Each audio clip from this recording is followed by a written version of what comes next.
The public relies on the agencies of the criminal justice system to provide solutions to the crime problem and to shape the direction of criminal justice policy.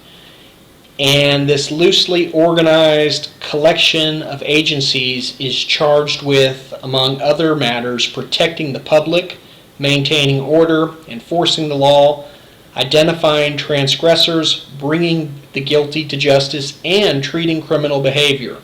Frequently, criminal justice practitioners come into contact with individuals who are afflicted with serious mental illnesses. In the United States, the term mental illness refers collectively to all mental disorders which are health conditions that are characterized by alterations in thinking, alterations in mood, or behavior. In order for a condition to qualify as a mental illness, it must meet specific criteria specified in the Diagnostic and Statistical Manual of Mental Disorders. This is also commonly referred to by academics as the DSM-4. And this manual was published by the American Psychiatric Association and covers all mental health disorders for both children and adults. In the book, The Criminalization of Mental Illness, Professors Risdon Slate and Wesley Johnson argue that it behooves criminal justice practitioners to become intimately familiar with the various issues surrounding mental illness.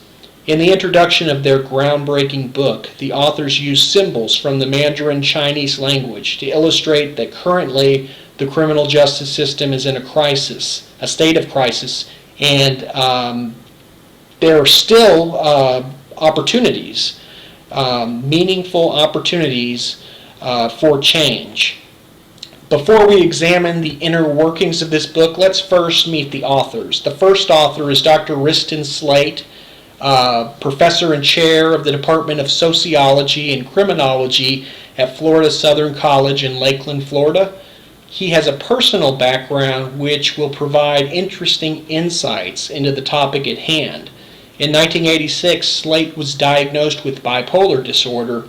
He was forced to resign his position as a U.S. probation officer and was hospitalized. After his first manic episode, he was treated and went on to earn a Ph.D. in criminal justice from the Claremont Graduate University in Claremont, California. Years later, Slate would have a second manic episode, and as a result of this, he was jailed and subsequently assaulted by an inmate and detention officers.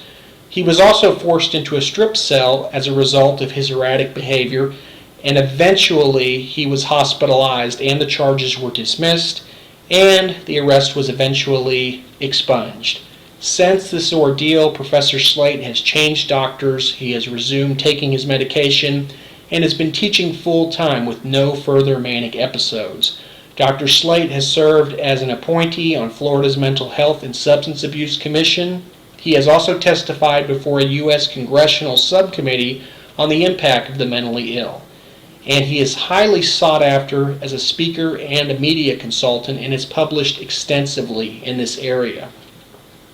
The second author of The Criminalization of Mental Illness is Dr. Wesley Johnson.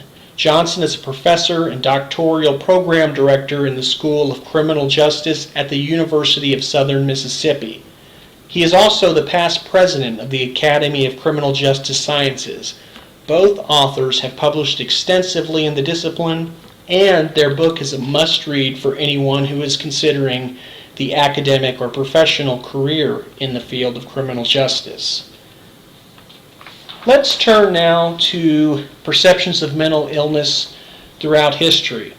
The authors argue that mental illness has been an issue that has plagued society for over 8,000 years.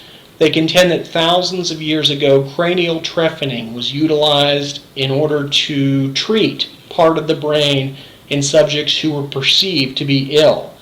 You can imagine this would be a very painful procedure. During this procedure, a piece of the skull was removed in order to expose evil spirits. And there is some evidence that this practice may exist to some degree among various tribal groups in parts of South America and South Africa. It was also not uncommon for individuals with mental illnesses to be banished from their communities. Even in the early 20th century, the U.S. Supreme Court in Buck v. Bell upheld the forced sterilization of individuals that were perceived to be mentally defective. In fact, some of the leading criminologists and social scientists during this time advocated more or less for the elimination of the mentally unfit. To a large degree, this manner of thinking reflects the philosophy that we associate today with the positive or the positivistic school of criminology. In their book, the authors mention Cesare Lombroso, who is known as the father of positivism. While this school of thought has expanded throughout the decades, it was initially associated with biological explanations of crime and deviancy. Lombroso challenged the work of Jeremy Bentham and Cesare Beccaria, who are advocates of the classical school of criminology. The classical school espouses concepts such as rationality, self-determination, and deterrence. Lombroso, among other scholars, advocated that some individuals were biologically driven to crime. He asserted that these individuals were atavistic, and by this he meant that criminals and individuals with mental illnesses were, for lack of a better term, genetic throwbacks. And by this, Lombroso meant that criminals were not as highly evolved as ordinary individuals. Unfortunately, during the beginning of the 20th century, many of the policies regarding mental illness were influenced by the positivistic school of criminology, and as a result, it was not uncommon for those who were perceived to be mentally ill to endure things like insulin coma therapy, electric shock therapy, and frontal lobotomies, among other treatments. Also, these individuals were frequently institutionalized in state mental facilities throughout the country. As the authors argue, the deinstitutionalization movement gained momentum in the United States during the 1960s. In fact, many scholars attribute this in a large part to the civil rights movement. We know that the civil rights movement was a concentrated effort to establish victories for racial minorities and for females to some extent. However, Slate and Johnson contend that the civil rights movement may have resulted in many scholars bringing to question the role of government. Civil libertarians in particular began to question whether or not state mental hospitals were violating the rights of their patients. During this time, some abuses were uncovered, and as a result, changes were implemented. This essentially made it more difficult for individuals to be committed to state mental hospitals against their will. As a result of the anti-psychiatry movement in America, the vast majority of these mental facilities began to close down. Individuals who were released from mental hospitals were often released into the streets of America. Many of these individuals were subsequently arrested and recycled into the prison system. This is a phenomenon that still exists. In fact, the authors refer to these persons as frequent flyers, meaning that they continuously go in and out the revolving door of the criminal justice system. It is not uncommon for these individuals to have co-occurring disorders. This, of course, refers to cases when an individual has both a major psychiatric disorder as well as an addiction to alcohol or drugs. And this is not altogether uncommon, as many undiagnosed individuals with mental illnesses tend to self-medicate. Based on the first 3 chapters of this book, it is evident that the authors are extremely leery of the fact that criminal justice personnel have been given the difficult task of caring for individuals with mental illnesses. Consider for a moment the town or city in which you live. More than likely, the largest inpatient mental health facility is the county or city jail. This is problematic on many levels. First, criminal justice personnel often do not have the training or funding to handle individuals with mental illnesses.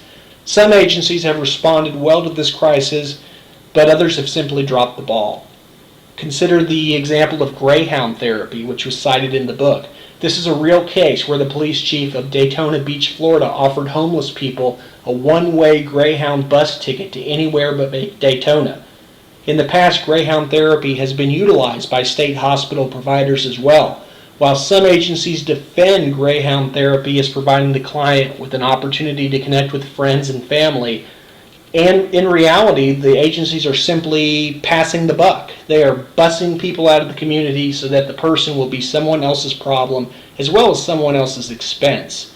And while Greyhound therapy is not indicative of most criminal justice agencies, it illustrates that there is a drastic need for a paradigm shift in order to turn the crisis of mental illness into an opportunity. Finally, it is worth mentioning that the majority of individuals with mental illnesses are not criminals. In fact, those with mental illnesses are much more likely to be victims of crimes rather than offenders. Unfortunately, the popular media has exaggerated the stereotypes regarding mental illnesses. As a result, often the most sensationalized, celebrated cases tend to drive policy within the criminal justice system. These cases, which are often the exception rather than the rule, nevertheless guide some of our policy. This is very troubling on many, many levels. Even though police, courts, and correctional agencies supply a wide range of treatment and rehabilitation programs to offenders in all stages of the criminal justice system, it is time more than ever for law enforcement officers to establish relationships with mental health providers as well as other members of the medical community in order to provide meaningful opportunities for treatment. The authors contend that there are viable alternatives to incarceration and punishment. Currently, the United States has by far the highest incarceration rate of any other industrialized democracy in the world. And in a nation that values freedom, I would say that it's very important to ask questions such as, why do we imprison 1% of our adult population? Or why has 1 out of every 6 African American men and 1 out of every 12 Hispanic men spent time behind bars? Another important question to ask might be, how come 60% of African American men who fail to graduate from high school end up in prison at some point in their lives? That's a real national crisis that for the most part is not being addressed either by the government or by civil rights organizations. While we spend time examining issues related to mental illness, I would encourage everyone to ask broader questions related to how we can truly bring a sense of justice to the criminal justice system. I look forward to exploring these and other questions with you throughout the course of this semester.